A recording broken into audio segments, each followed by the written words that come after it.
Hi, welcome back to Mrs. O'Graham's Maths. This video is looking at the worked solutions for the D&D Resources for Probability Concepts Level 3. That's paper 91585.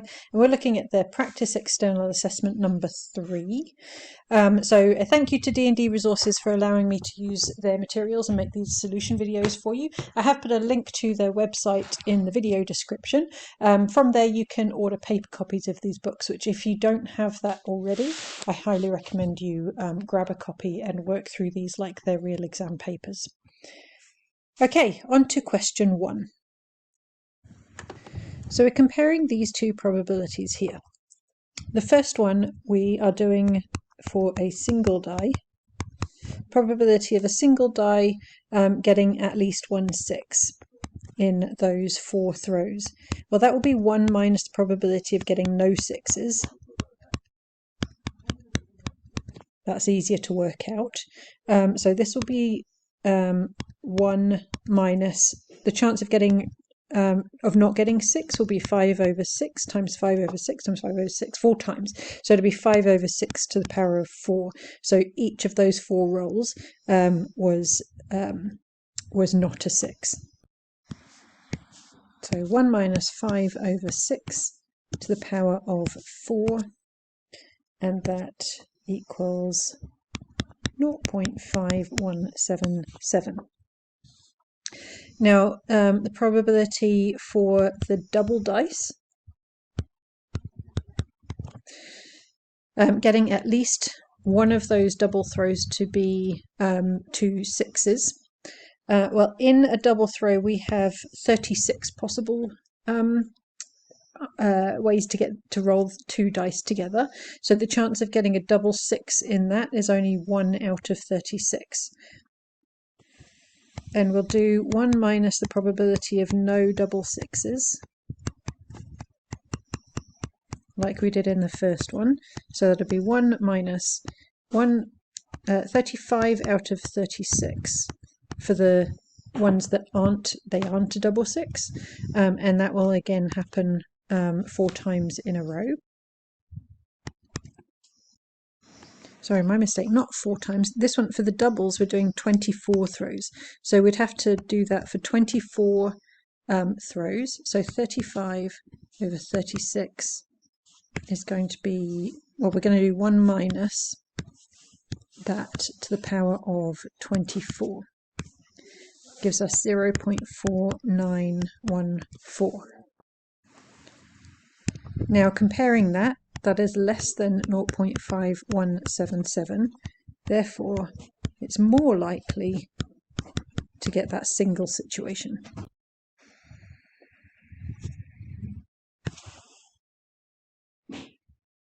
Okay, part B, we've got a group of 60 people, 15 healthy, 45 had high blood pressure or high cholesterol, or both. 9/20ths of the group have high blood pressure and 36 people have high cholesterol, and then we want to find the probability the person chosen at random has either one of those. Now I'm going to think about this as a Venn diagram, where we've got a group for blood pressure and a group for high cholesterol, and we've got 60 people in total. 15 are totally fine, so they're not in either of those groups. 45 have either high blood pressure or high cholesterol or both, so everything inside of those circles has to add up to 45. Now 9/20ths of the group, so 9 over 20 times by 60 gives us 27 people. They have high blood pressure. So the circle for blood pressure has to add up to 27. Then we have 36 people have high cholesterol.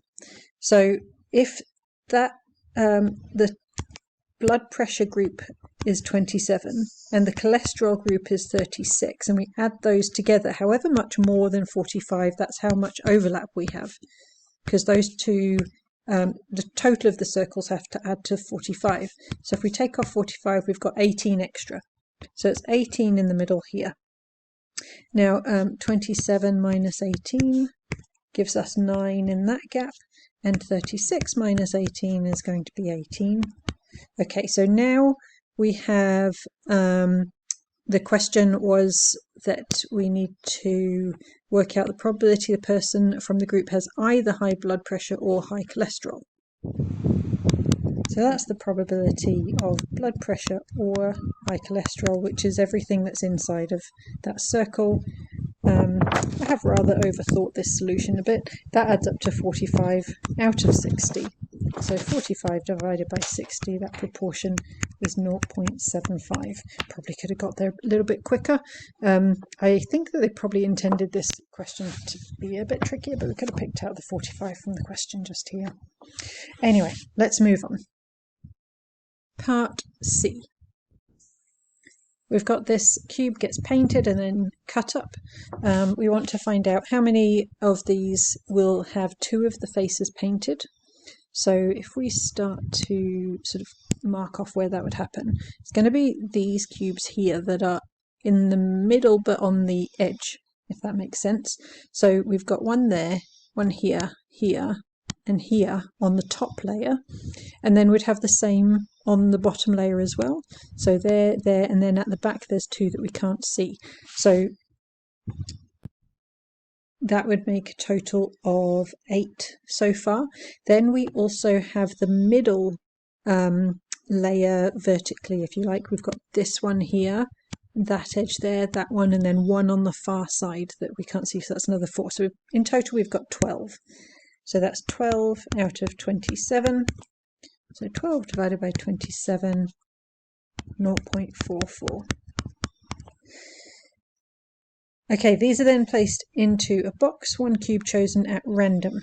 What's the probability that oh, and then it's thrown. What's the probability the painted side turns face up? So let's think about what we could pick. So cube picked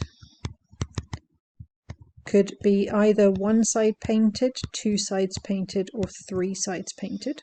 So this is 12 out of 27. One side painted would be the middle ones, like the very middle of each side. So there's 6 of those. So that'll be 6 out of 27. The corner pieces, let's get a colour for those. So these corners here, there's 8 of those. They would have 3 sides painted. And I've just realised there's one cube right in the centre that has no sides painted. So we actually have another branch here for no sides painted. Now, if we then throw that the cube that's been picked, we want to see the chance of it landing paint side up. So the chance of that happening if it only has one side painted is 1 out of 6, 2 sides painted 2 out of 6, then 3 out of 6, and 0. Just going to move those over a teeny bit. There we go. So now the probability will be the chance of landing, of picking a one painted side cube will be 6 out of 27, times it by the chance of it landing with that paint side up, and we'll do that for each of those. So 12 out of 27, 2, 6, 8 out of 27, and the chance of them landing paint up is 3, 6, and then 1 over 27 times 0. Okay, and that comes to 1/3.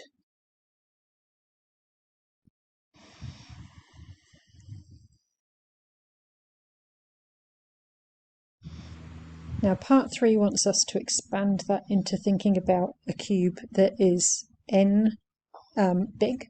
So picture what that looks like. And it would be n cubes along this way and n cubes down. Mine's come out to look a little bit too much like a rectangle, but you get the gist. Oh, I'm really bad at drawing 3D. There we go. But anyway, we've got n cubes along. So the total little cubes is equal to n cubed. Now we still have a limit of how much can be painted. It's 3, 2, 1, or no sides. So 3 sides painted. There's still 8 corners there, so there will be 8 of those. Then 2 sides painted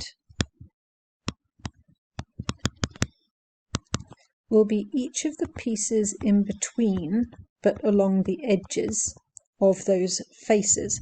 So the edge is n long, the 2 corners are taken off, so this will be n minus 2 for each side, and then we have 12 edges to our bigger cube here. So there's 4 on the top, 4 on the bottom, and then 4 middle ones. Let's just get that out of the way. So this will be times by 12. Then 1 side painted is all of the ones that are right in the middle here. Okay, so that will create a square in the middle where the sides of that square are n minus 2 along, n minus 2 down, and there are 6 faces where that happens, so that's times by 6. Right, now for the probability. So for a 3-sided piece to be picked, there's 8 of those out of the total number of cubes. And then the chance that that 3-painted one lands on a painted side will be 3 out of 6. So that is, I'm actually going to keep this color coded, so that's looking at that pink section there. Okay, now the green section for the 2 sides painted. Well, there's 12 n minus 2 out of a possible n cubed total number of cubes, and the chance that they land on a painted side up is 2 out of 6. Then finally, the painted, 1-side painted ones out of n cubed number of cubes, the chance of them landing paint side up is 1 over 6. And I don't need to add anything in for the cubes that are right in the middle, that where they have no painted sides, because the chance of them landing with a paint side up is 0, so it would just get times by 0. Okay, now let's simplify this. So 8 times 3 divided by 6 is 4 over n cubed. 12 times 2 divided by 6 is 4 over n cubed, with the n minus 2 at the top. This last one, the 6's cancel, so we have n minus 2 squared over n cubed. Now they are all over n cubed, so we can collect them up. 4 plus 4n minus 8 plus, if we square this one, we'll get n squared minus 4n plus 4. So that gives us, the 4n's cancel out there. The 4 plus 4 is 8, and then minus the 8 cancels, so we end up with n squared over n cubed, which cancels to 1 over n. An unexpectedly nice result at the end of all of that.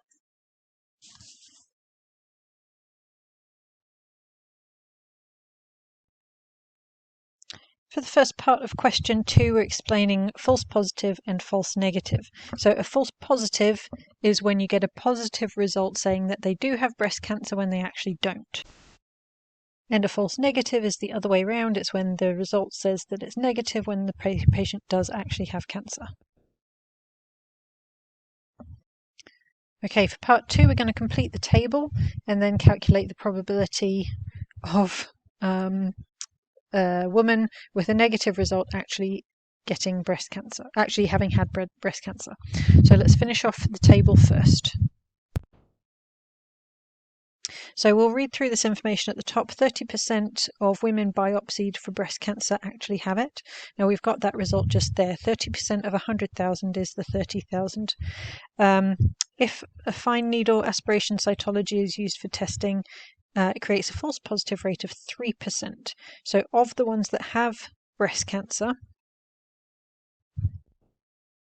sorry, my apologies. If we're looking for a false positive, it's the ones that don't have breast cancer, but they got a positive result. So that's in here. So 3% of those that don't have breast cancer, so 0.03 times by 70,000 would have received the wrong result that says that they do have breast cancer when they don't. A false negative is 13%, so that means that they have breast cancer, but it gave a negative result. Now that's already in there. We'll just double check we're on the right track. So you can do this in the exam to make sure you're working things out correctly. And we've got the 3,900. Okay, so 30,000 minus 3,900 gives us 2,6,100 here. 70,000 minus 2,100 is 67,900. Now add up 3,900 here. We've got 71,800, and then we'll have 28,200 just here. Okay, now the probability that a woman with a negative result actually has breast cancer. So probability of having cancer given that they got a negative. So the total of patients that got negatives is 71,800, and of those, the ones that have breast cancer is 3,900.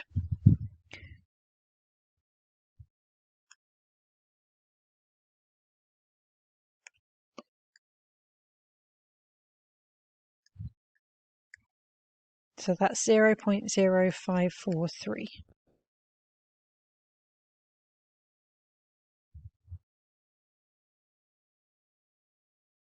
Okay, so then what's the reliability of this particular type of biopsy test, given what we've just found out? So 0.0543 is 5.4% of patients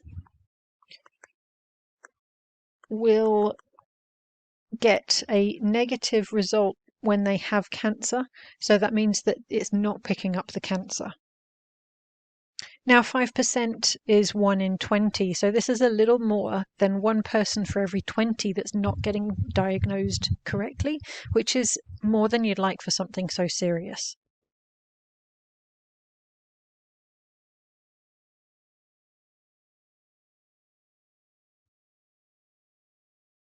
All right, part B, we've got identical coins being thrown at the same time. After a large number of trials, the probability that both coins land with heads up is estimated to be 0.36.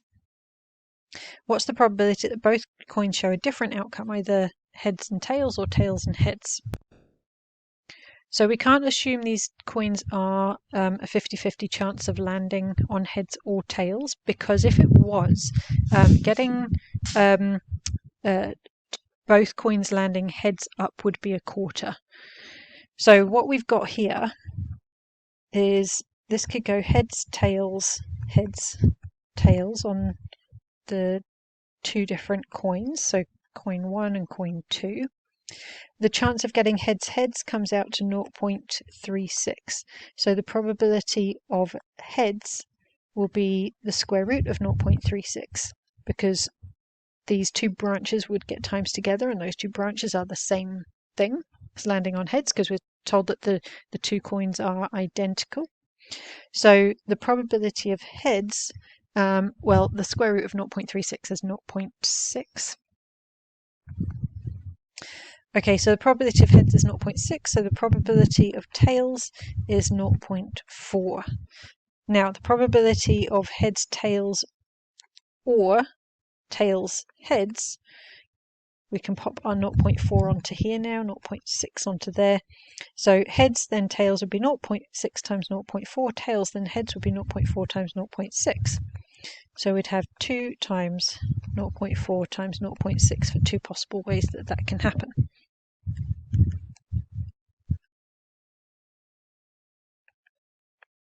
So the chance of that happening is 0.48.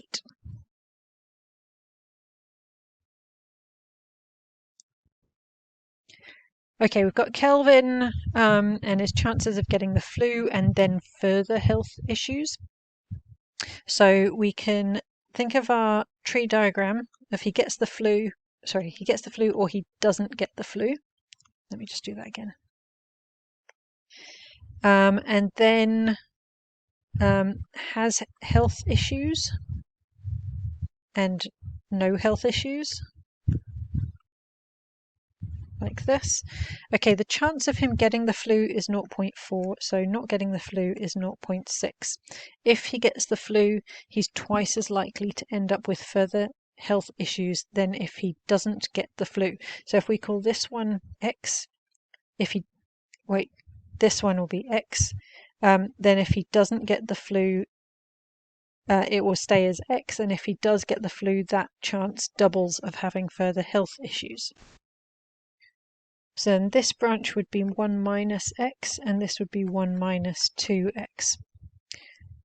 Okay, let's see what else we've got in the question. So if the probability that Kelvin does not end up with further health issues is 0.79, we can then go on to calculate the X. So not getting further health issues happens here and here. So that would be 0.4 times 1 minus 2X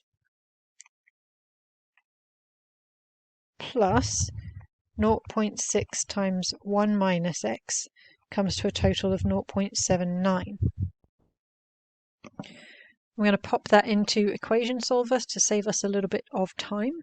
So let's just type that in. 0.4, 1 minus 2X plus 0.6, 1 minus X is equal to 0.79 and solve. So X equals 0.15. So then calculate the probability that Kevin gets the flu and ends up with further health issues. So that is flu and health issues here. So the probability of flu and further health issues will be 0.4 times by 2x will be 2 times 0.15, so that's 0.3. So the chance of that happening is 0.12.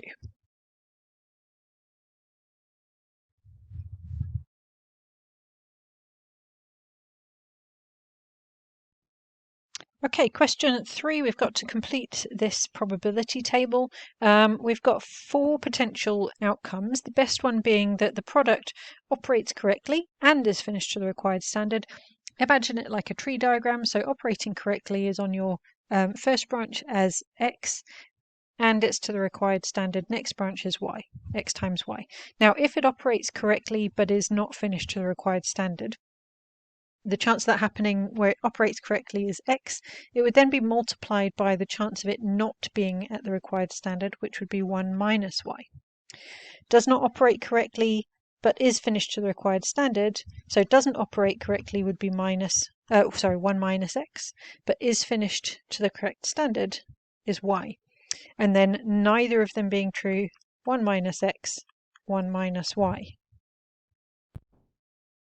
Now, there's more space for working, so that gives you a clue that we're not quite finished. We needed to complete the probabilities and find a way to confirm that they are correct. Okay, so if they're correct, this should cover all eventualities and add up to 1. So xy plus x1 minus y, 1 minus xy, and then 1 minus x, 1 minus y. We'll find out what that comes to, and if it's a 1, we are all good. So, multiplying out the brackets,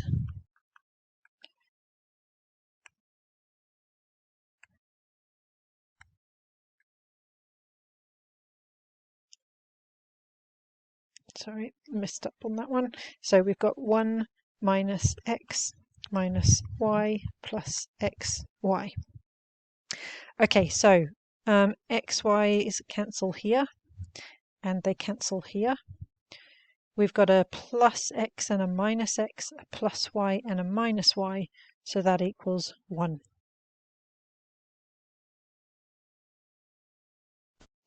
And what assumptions have we made? This is almost always the same thing. It's almost any time that you ask this, think about independence. So we're assuming that it operating correctly and meeting the standard is independent, which means that if one thing is affected, it doesn't affect the other thing and change its probability as we're doing those multiplications.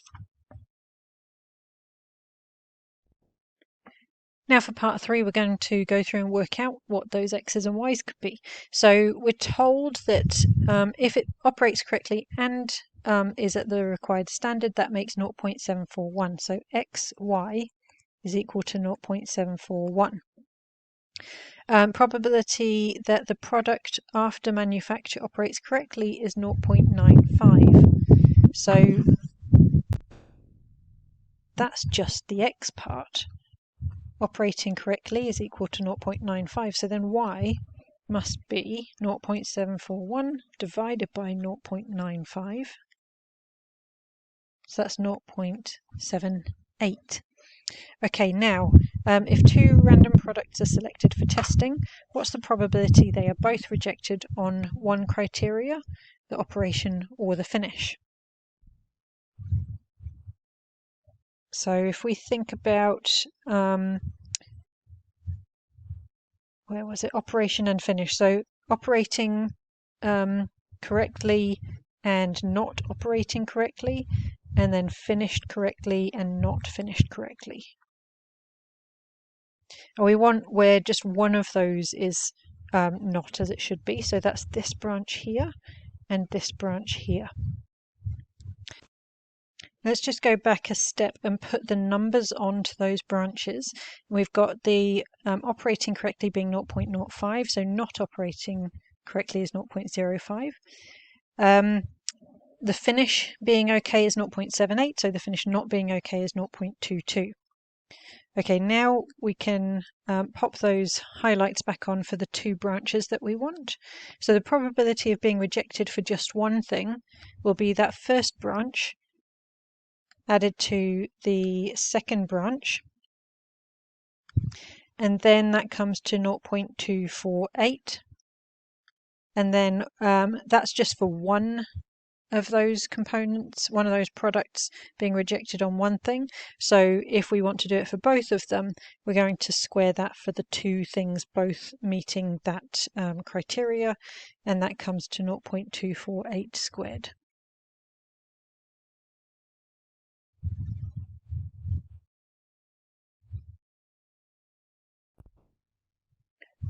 Okay, so of these conditions here for part B, we're looking for what's mutually exclusive. They're testing that you know the term mutually exclusive. Now that means that the 2 things cannot happen at the same time.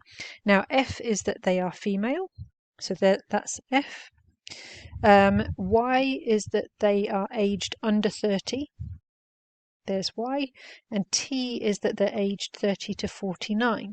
Now the 2 things that cannot happen together are T and Y.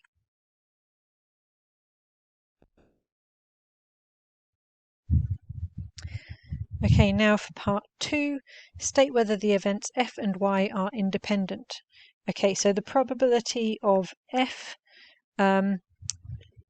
we need to check if the probability of F and the probability of Y, if we times them together, if we get the probability of F and Y.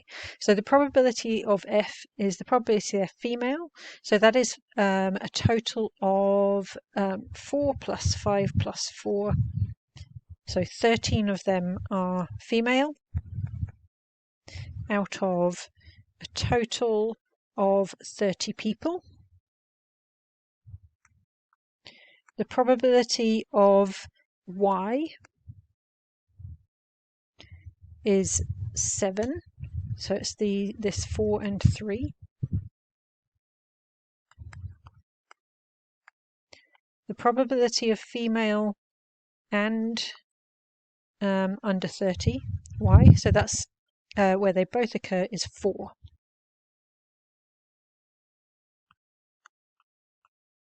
Right, 13 out of 30 times by 7 out of 30.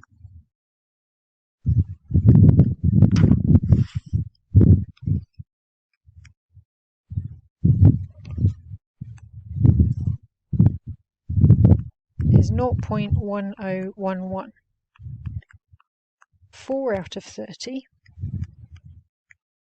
is 0.133. Those aren't the same. Probability of f times the probability of y is not equal to the probability of f and y. Therefore, they're not independent.